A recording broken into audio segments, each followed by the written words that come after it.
Hello everyone, and welcome back to the channel. Hope you're having a great day.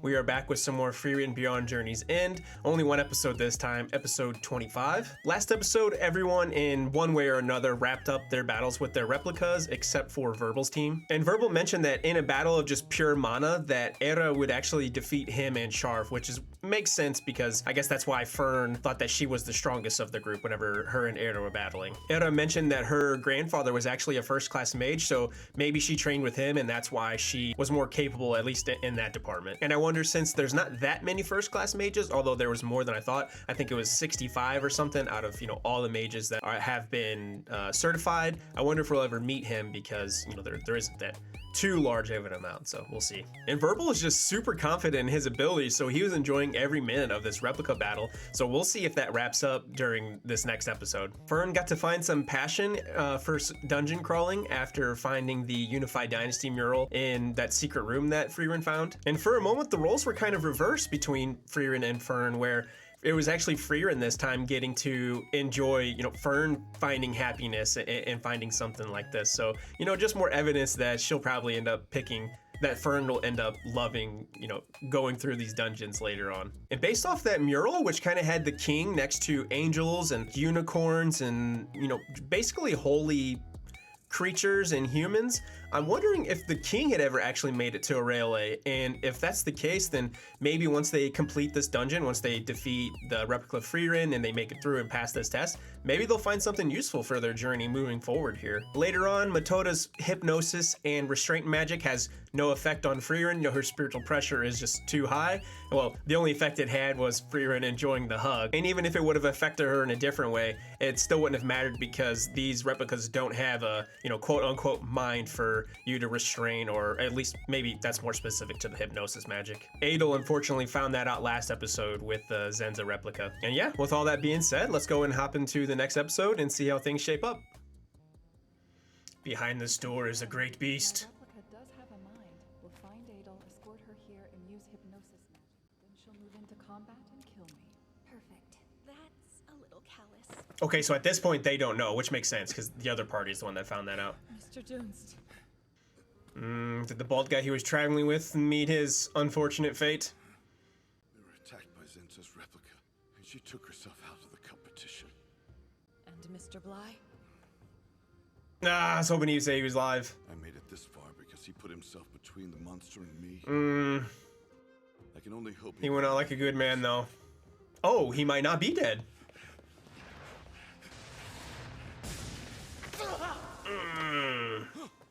Keep moving! Leave me! Smash your golem. It's your only hope. Bly! This way at least one of us will pass. Just hold off, use some defensive magic, and while you got your barrier up, pop it. I have some information. Maybe we'll never know. Can we work together? That's what I've wanted since the beginning of this ordeal. Yeah, I gotta throw that in there. You should have been listening to me. Who can treat this man? I always carry a holy scripture. A simple healing spell won't be an issue. Go ahead. Nice. I never seen anybody kind of summon a book like they do with their staffs, but it makes sense that you could do that. That's cool. Copies don't have minds after all. That makes our most painless strategy out of the question. I suppose we must adjust our plan accordingly. Before we continue, we need to know exactly what those replicas are and who created them. We cannot. And Zenza's not going to tell you, even though she's probably the only one who knows. The most important thing we can learn is if these copies have any unique weaknesses. I'd happily take a hint. I'm afraid I have no comment. Yep. Figured as much. I didn't. They don't have any. Even at the absolute worst scenario, I doubt she would help. Are controlled by the Spiegel. Oh, they know. A monster who's resided here since the mythical era. How do you know that? Yeah. You find something? My eldest brother. Oh, okay. He was in the advanced party that the Continental Magic Association sent into the tomb. It makes sense why they were having such an easy time throughout here. That's funny. However, you made a childish misstep. You should have worked with us. That information would have been more valuable in our hands.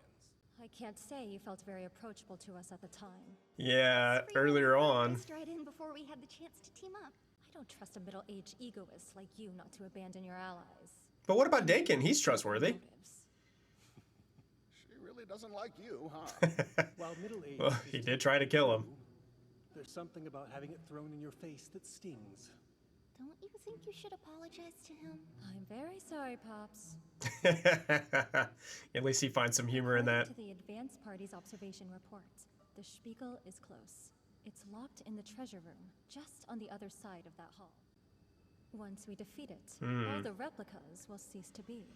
Is the Spiegel just inside the crystal? Aligns with what our It's not mind just like a detection gem? has revealed, which brings us back to the issue of the door. It's shut fast with an incredible sealing spell, mightier than most I've seen. Most certainly my replicas work. It's a spell that shuts the door of a treasure vault at the risk of your life. One of the highest rated sealing spells in the world of folk magic. Folk magic seems to be a very big thing. These folk people must have been scary. The simplest option would be to ignore the door and break down the wall. I have to assume they accounted for that. Yeah, a Frieren replica would probably be creative enough to catch I'm that. concerned with the overpowered doppelganger that still stands between us and the Spiegel. If we want a fair shot at it, we should hurry. And why might that be? How much long do you As have? you've witnessed, the Spiegel guards itself by creating copies of those within the dungeon. As time passes by, they slowly begin to trickle down to the bottom of the labyrinth to protect it. So eventually, if they go into fight, they'll probably be fighting on the outside. In this exact spot. The replicas mimic the functions of the original's mind very closely, yes? The flesh and blood's vulnerabilities should show up in their double. A safe assumption. And just what flaw are you thinking of? Furry would know better than anyone. I need you to stand by that wall for a moment, please. Sure. I brought the soccer ball. Now we're gonna play butts up. How does that translate to anything, Fern? She's really just fired on her without any kind of warning. I can't believe my eyes.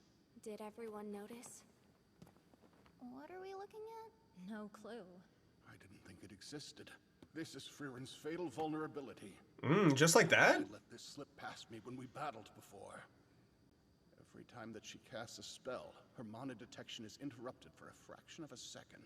I have never been very good about it. If you were aware of this, why didn't you bother mentioning it? It's mortifying, to say the least. This is not the time to be embarrassed. Yeah, this is a life or death situation right now. She's highly skilled in every other area you can imagine, and I doubt there are many mages who could exploit that vulnerability. And so that makes sense why Fern goes in there, because if Frieren even said before that she's able to fire off spells extremely quickly. So that minor hesitation or moment of weakness that Frieren has is where Fern comes into play. You seem to be enjoying yourself. Whoa, what is this? Let's go over it. Oh, once more. I thought they had another thing to deal with. Eisen will draw the enemy his way, and I'll attack from the flank. Then come in with supporting fire. And high turn. He gets the day off. They actually brought him in while he's hungover, though. Should just left him in bed.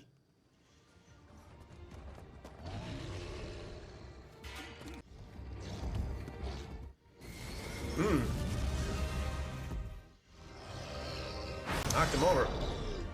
Ooh, okay. So at this point, we've only seen Himmel be like, It reminds me of the you know, have extreme speed and just, you know, overall quickness. Haven't seen him do anything else.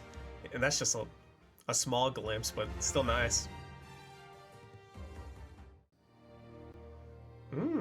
She's drawing out chalk and everything. Meanwhile, Kana and Levine back there are just fighting. Yeah, just gotta block that noise out. Now, we'll let our plan speak for itself. There doesn't exist a dungeon that can't be conquered. And as I'm the mage of the party that cleared more dungeons than any other in history, I'm an authority on the matter. Just don't ask me how to get around Sure, mimics. you don't need any help. If we all entered the battle at once, our victory would be nearly guaranteed. But most of us would die in the process. High risk, high reward. Doubt we would even The have highest time of to use highs. our escape golems. Without anyone to slow Yeah, down the that too. replicas as they make their way to the bottom, they would quickly outnumber you. They're already making their way. If they surround us, nobody will make it out of this dungeon alive. Open the door. Yeah, and it's probably way too risky to go in, set up your own seal for that door so the clones can't get in, and because you know, yeah, she's already ready. Now then, who in this test would each of you be the most concerned to meet on a battlefield? Yeah, getting down to the nitty gritty, and we haven't seen Denkins, I don't think.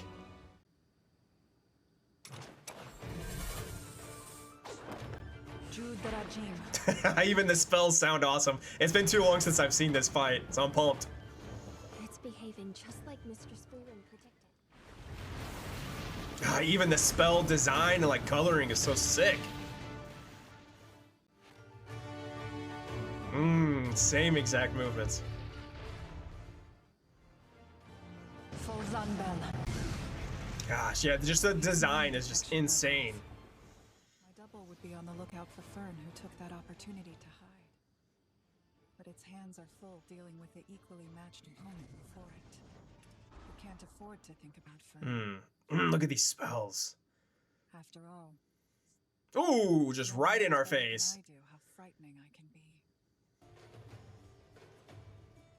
So I know this fight just started, but if there are any men's tennis fans out there right now, I wonder if this is what other tennis players think whenever Sinner and Alcaraz go up against each other, because right now they're just the clearly number one and number two, and everyone else is just not quite there. So they're already going insane, and it just started. So I know Alcaraz and Sinner aren't the same person, but I think the comparison is still pretty funny to make. Even though she's frightening, Frieren herself is just probably enjoying this so much. In the heat of battle, The kind of challenge a good dungeon should be. Once I'm hidden and able to land a solid attack, you're sure it should be Zoltron? it's the quickest spell, therefore the best we've got. For us elves, Zoltrak's only been in the picture for a relatively short time. We haven't been around the spell long enough to reflexively defend against it. That's not to say it'll stop us dead in our tracks. It takes only a moment for us to respond. That's the only moment you need. Thinking causes a delay. Zoltrak has existed since you were born. To you, it's something that has always been. She's been firing it since she was a little kid. Engraved into your very being. I have no doubt that your Zoltrak can kill me. Hit it with every last drop of mana you've got. It's funny she says that while she's smiling.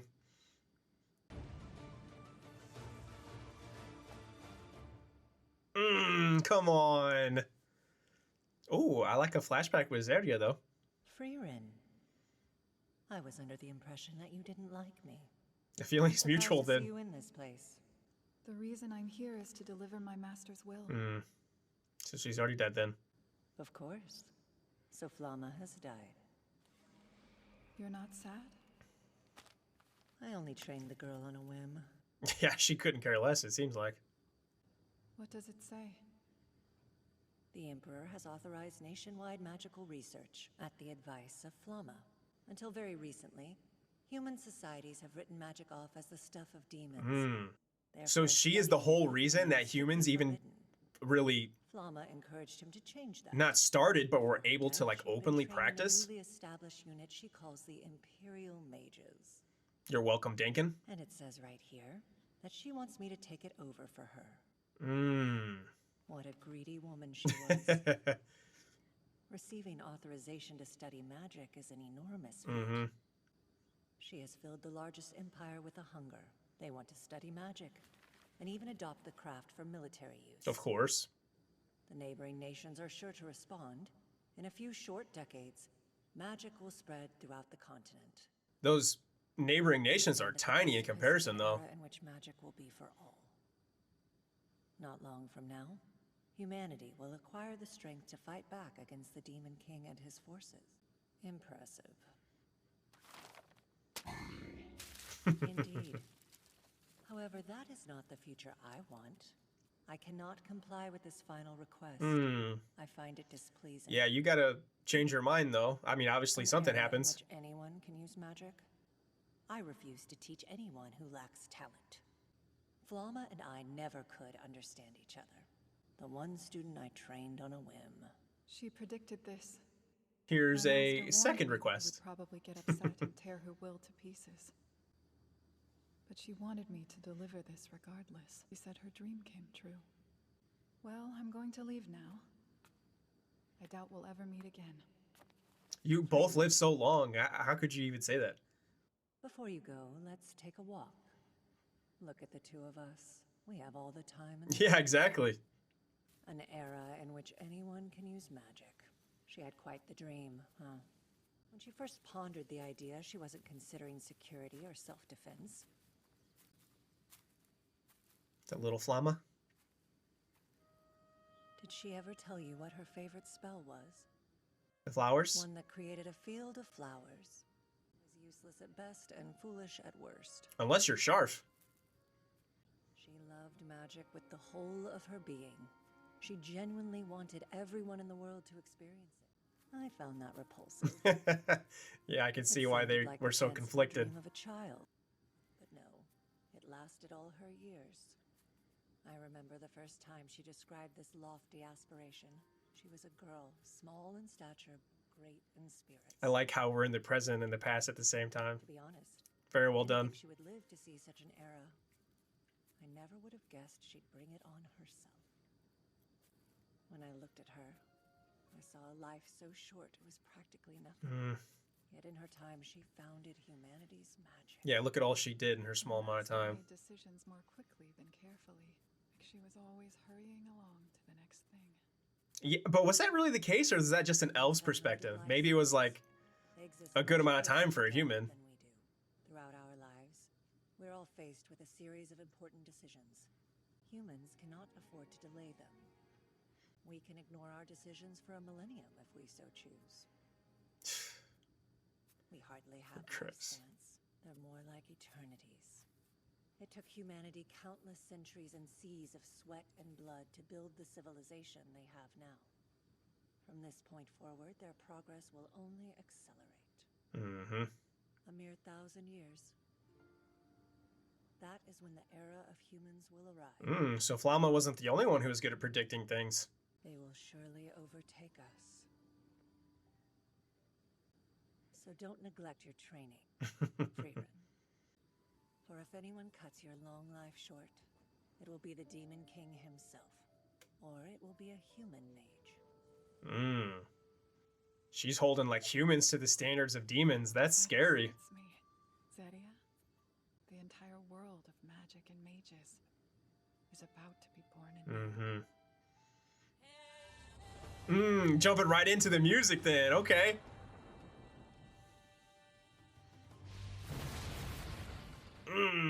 Look how huge that Zoltrak was. Look at that smile.